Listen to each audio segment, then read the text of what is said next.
So I'm Liz Morningstar. I'm the head of the Boston Public Market. I actually spoke with this group less than a year ago, I think, but last year. So I've seen some of you before, and I am honored to be asked back. So thank you for the invitation. I really appreciate it. Glad to have you. Thank you. We are a nonprofit. We were actually founded about 13 years ago by a group of Boston residents who were really interested in bringing a public market to Boston. It took a lot of advocacy, but in 2012 we were designated as both the developer and the operator of the Boston Public Market. We have an all-volunteer board. I have a small staff. There are 5 of us. We're all women. I'm convinced that all women are interested in food, more than men, although we would love to have your involvement. No, couple cooks. It always strikes me that most chefs, actually, very, very large chefs, are all men. But I feel like women are... Not yet. The women will be coming. So anyway, I came to the project about 2 years ago, and I don't know about you, but I asked this question last time I was here, but how many people here have been to a public market? Any public market? Any public market? Where? All over the world. Yeah, all over the world? Yeah, Seattle, yeah. Anybody else? Any other favorites? Farmers, New York, Yeah. San Francisco. I love the San Francisco market. It's a beautiful market. Italy. So a lot of people ask me, what is a public market? What's the difference between a public market and a farmer's market? And there is a difference. Yeah. The public markets are typically inside. They typically are owned and operated small stalls. They're typically operated year-round.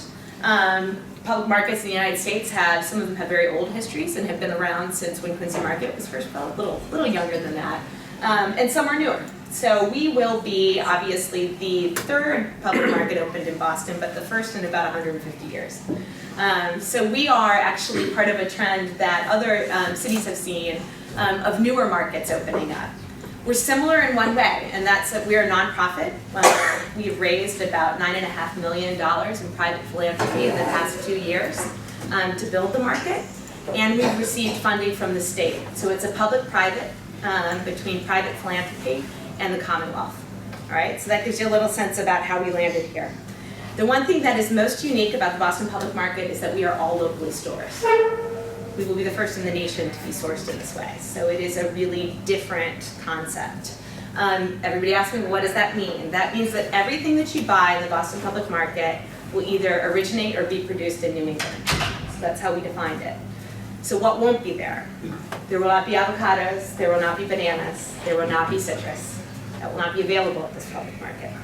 But there will be a lot of other products that will be available. So all of the fruits and vegetables that are available seasonally here or are raised indoors will be available. Amazing selection of all locally sourced meat, of every type of meat that you could possibly imagine. We actually raise those animals here in Massachusetts predominantly, and they will be sold in that market. Cheese, milk, ice cream, chocolate, coffee, all of the other areas of I like to say, take a traditional grocery store, deconstruct it, right? The perimeter aisles, for the most part, those fresh aisles, reconstruct it in all local stalls owned by small businesses that are predominantly in Massachusetts. Coffee? Coffee. So how do we eat coffee? So the beans don't originate here, but the coffee is roasted here in Massachusetts by a very famous, actually, roaster of coffee. We haven't announced it yet, but it's a person by the name of George Howell. So he started roasting coffee about 30 years ago and actually really changed how a lot of coffee is done in the United States. A lot of people don't know that, but that is from here. So this is the sort of, this is the concept behind it. So let me just say that right now we have announced 23 of our vendors. I'll pass out a list of those 23 that are announced. So there are 23 small businesses already slated. We have 10 more that we're going to announce in 2 weeks. We'll probably open in July with about 37 small businesses. So we are slated. This has been a project that's been underway for a long time, but we are opening this July. I don't know exactly when, because it's a $13 million building project, but it should be about middle of July. So I'm going to show you some pictures, and then. Yeah, it's going to be open at the spring. It's 12 months a year. So 12 months a year, about five days a week. So it won't be 7 days a week. So for those of you who are like, what is she talking about? Where is this building? It's this building. People who don't know, this was actually, it's the Big Dig vent shafts. That's why it looks so ugly, but these 2 shafts are actually taking air to the Big Dig down below, into the central artery. We will be in the whole first floor of that building, so it's about 28,000 square feet, to give you a sense. The building's been vacant for 12 years.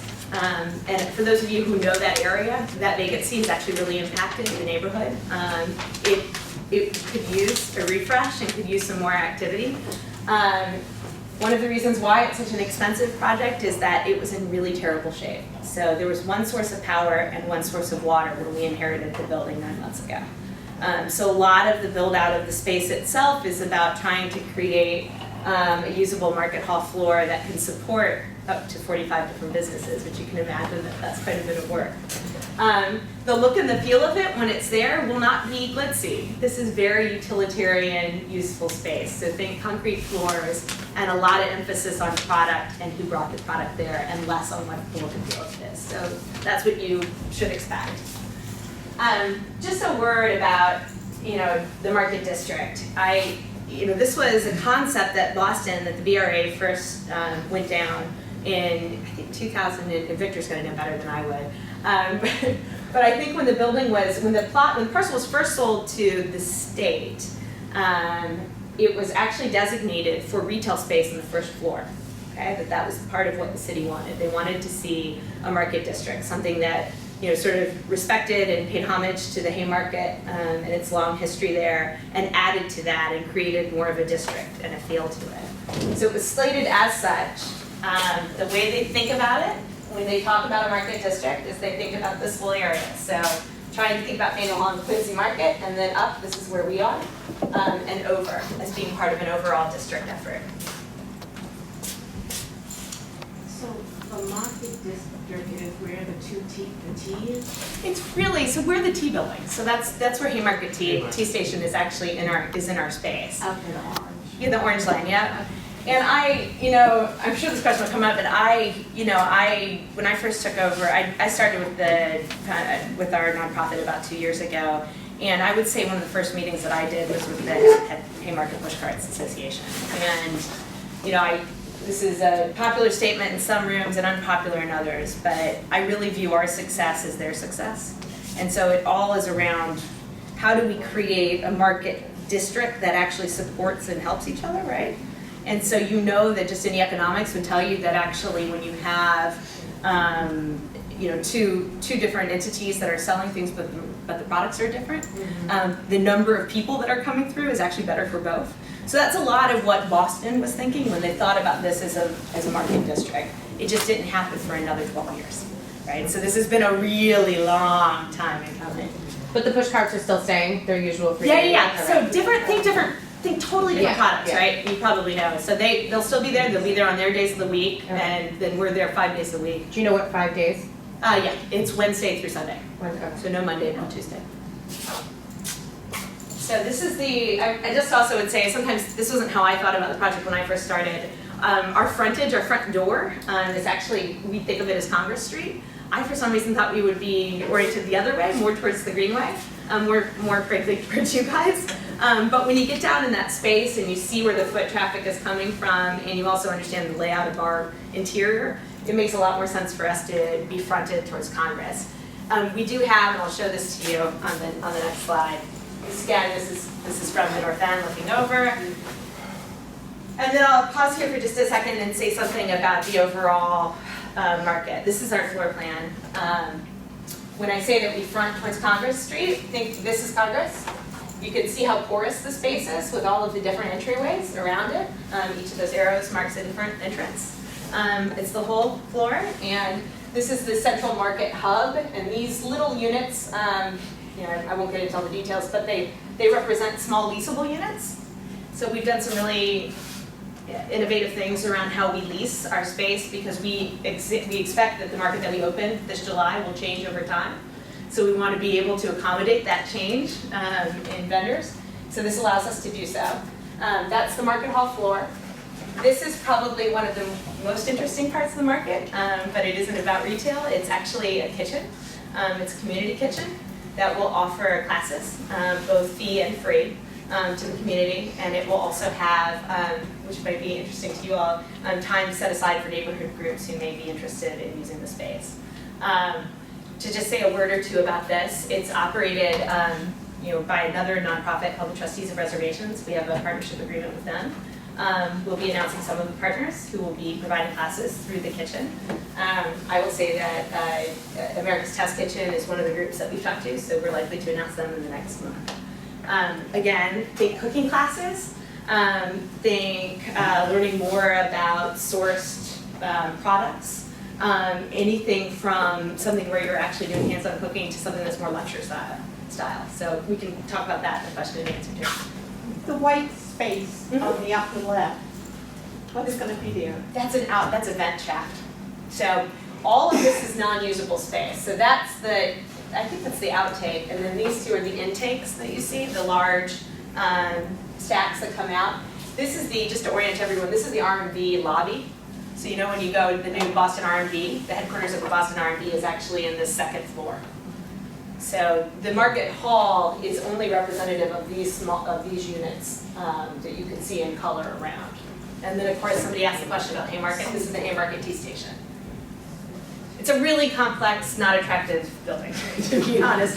But it's a wonderful place for the public market, but I don't know what they were going to use it for if it weren't this. So. You showed a picture at night. Yeah. Is the market going to be open at night? 8 to 8. So 8 to 8 are our starting hours. You know, and I'm gonna cycle through and then I'll answer some questions. But you asking that question made me think. A lot of people ask me, you know, is this a market for tourists, right? And my answer to that is no. It is not a market for tourists, and in fact, it's consciously not a market for tourists. So one of the things that we spend a lot of, which is why your hours that made me tee that off. Well, we want this to be as a market for residents, and you can see that in how we've selected our vendors. So you'll see whole foods being sold by a lot of our vendors, right? So think whole fish and lobsters and all of the meats that you would make at home. And that's consciously done because of our mandate, which is to create a more access to fresh grocery. So this just gives you a sense for how we, it's a really unattractive space again. So we're right below a parking garage. And the space below is basically there are canopies that run all along our aisles and allow us to do some pretty creative things around how we place vendor stalls. So we have some people who are in 80 square feet, we have some people who are in 800 square feet, and we have everything in between. The average size storefront is only 200 square feet, so think small stalls. This is just what it looks like. Our architect's rendition of it gives you a sense for the central portion of the marketplace itself. And then this is who we have announced so far. And this is the end of the presentation, so I should answer any questions that you might have. I started on this road 2 years ago, and at that time there were a lot of questions about could we possibly hold together an all locally sourced market? How is that even remotely possible? And I think I was concerned that we wouldn't have the amount of supply, right? I was worried we'd have a hard time finding vendors. Not only, we've had such a response on vendors, and it is so local that it's almost predominantly all folks in Massachusetts. You'll see there are 3 people from outside of Massachusetts. And the 10 that we're going to announce are predominantly Massachusetts as well. And when people think of farmers markets, this is a time when I like to just sort of dispel, I think, some misunderstandings about farmers markets. Some of our farms that are here are small businesses owned by families, every single one of them, but it's big business. So some of our farms, one in particular, has actually been selling at 23 farmers markets a week and runs a CSA. And for those of you that don't know if everybody knows what a CSA is, but it's your ability to pick up a fresh bundle of fruits and vegetables on a weekly basis. These guys are running 1,200 person CSAs and working at 23 farmers markets. So there is a lot of supply of local produce in particular, but I would say the meat has been another thing that's truly shocking to me.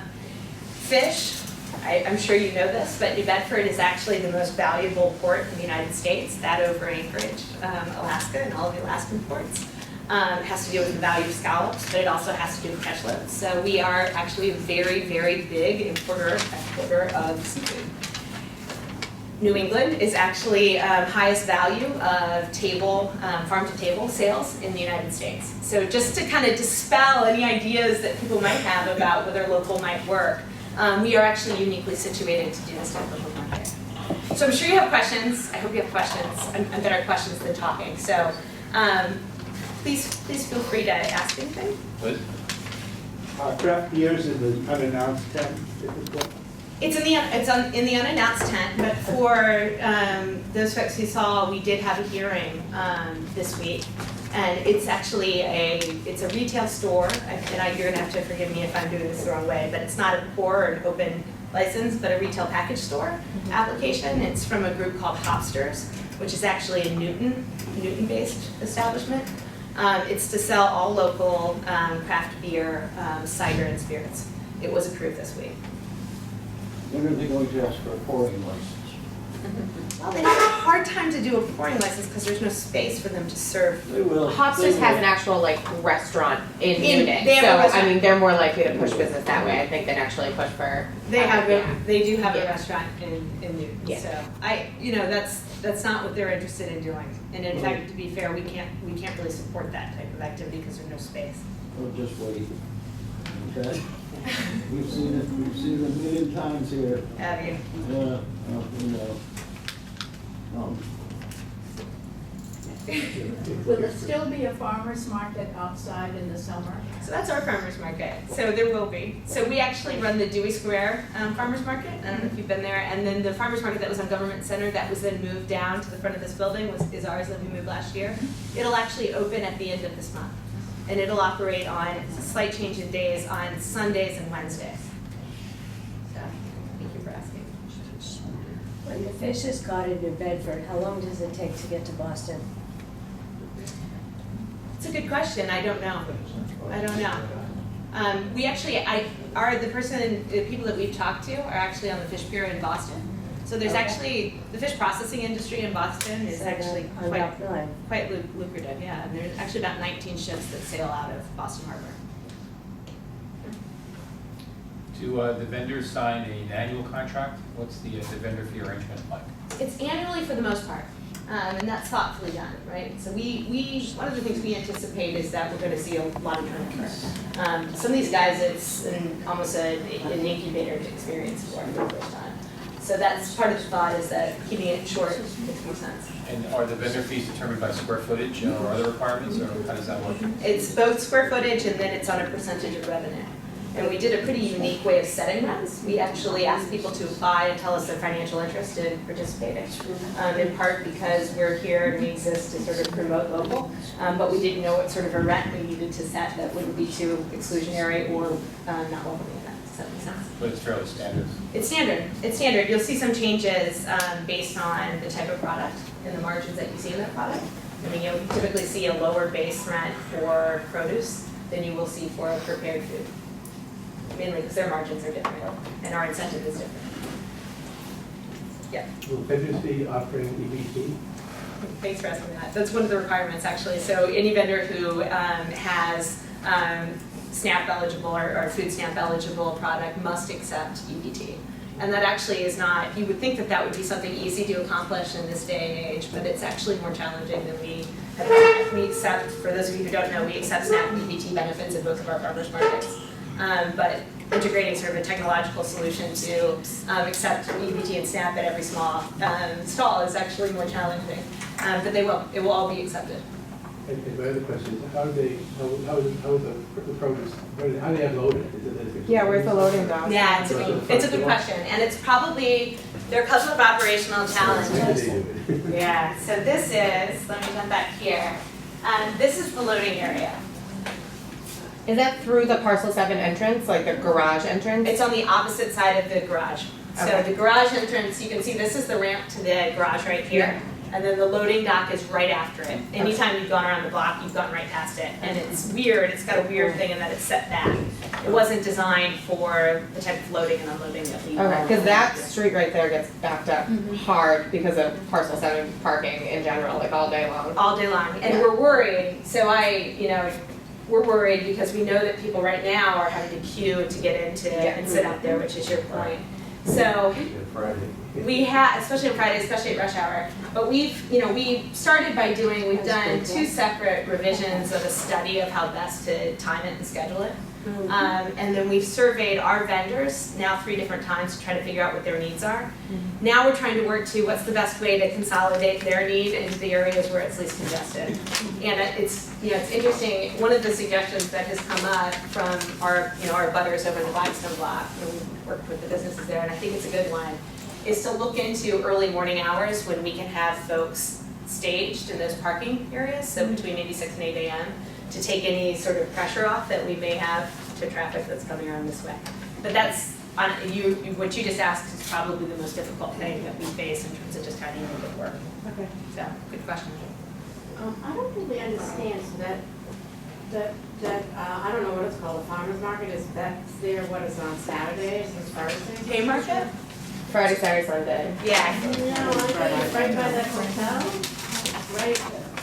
Yeah. That's called the. That's Haymarket. Yeah, that's just an extension of it, Haymarket, yeah. that's not gonna be there anymore, is it? That's gonna be there. Yeah, on the weekends.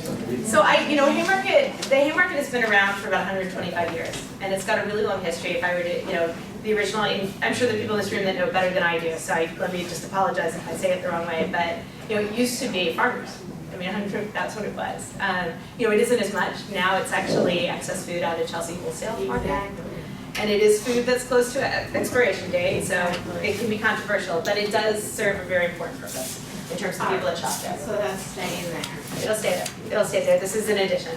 Addition and difference. Kind of a nice. The Haymarket. The Haymarket? Yeah. Well, there has So been a lot talks of about people that. We're gonna go back, let's go back to Haymarket, okay? That's under a license, they have the right to stay there 1,000 years. So let's not go there. They have all the rights in the world to stay there, so. I'm sure you could hear that, so Yeah. I won't repeat it, but just a question in the back, and I'm sure you guys, I don't want to get between you and a surprise presentation. I'm sure I'm not as good as a surprise.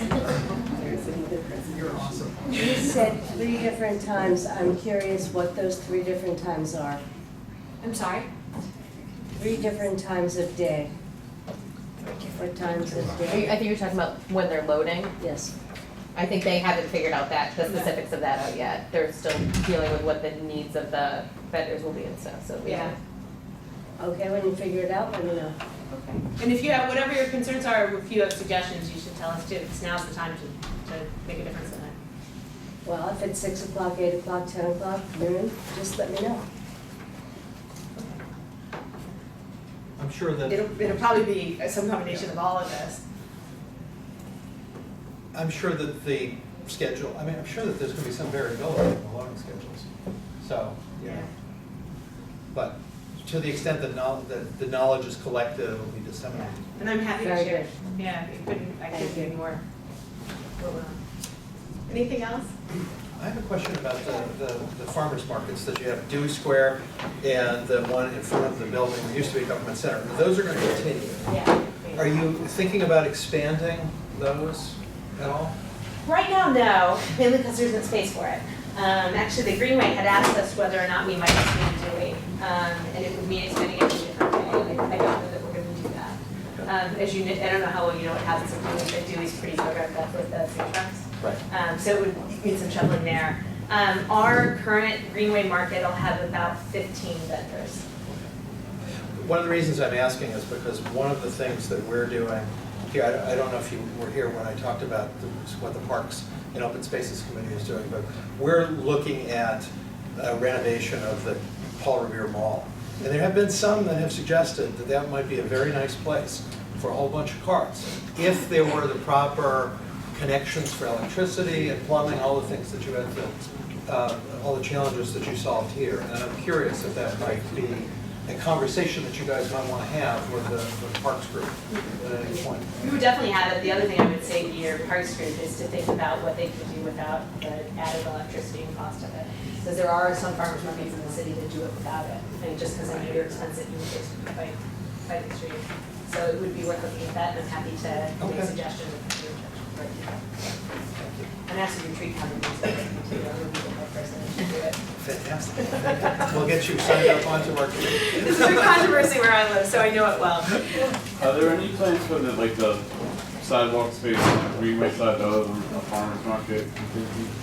No, the only thing I would say that ticks in my mind, the one piece that we've talked to sort of our sort of abutting community about and that we're really interested in doing is putting in bike racks. So I don't know how interested this group is in bike racks, but adding bike racks, public seating out in our plaza.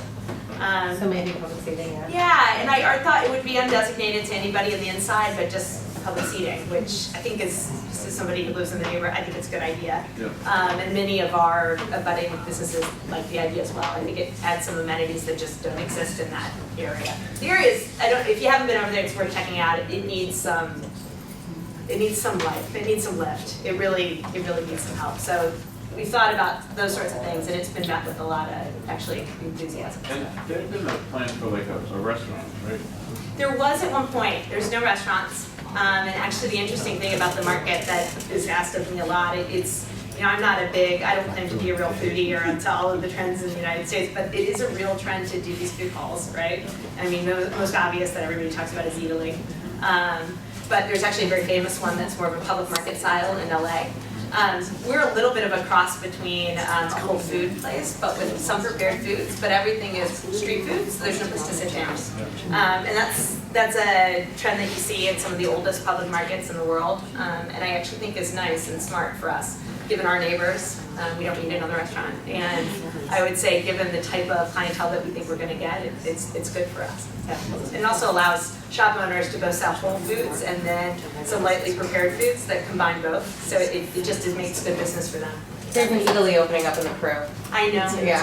I know. Fantastic. Okay, thank you. I really appreciate having the chance to come and talk. Thank you so much.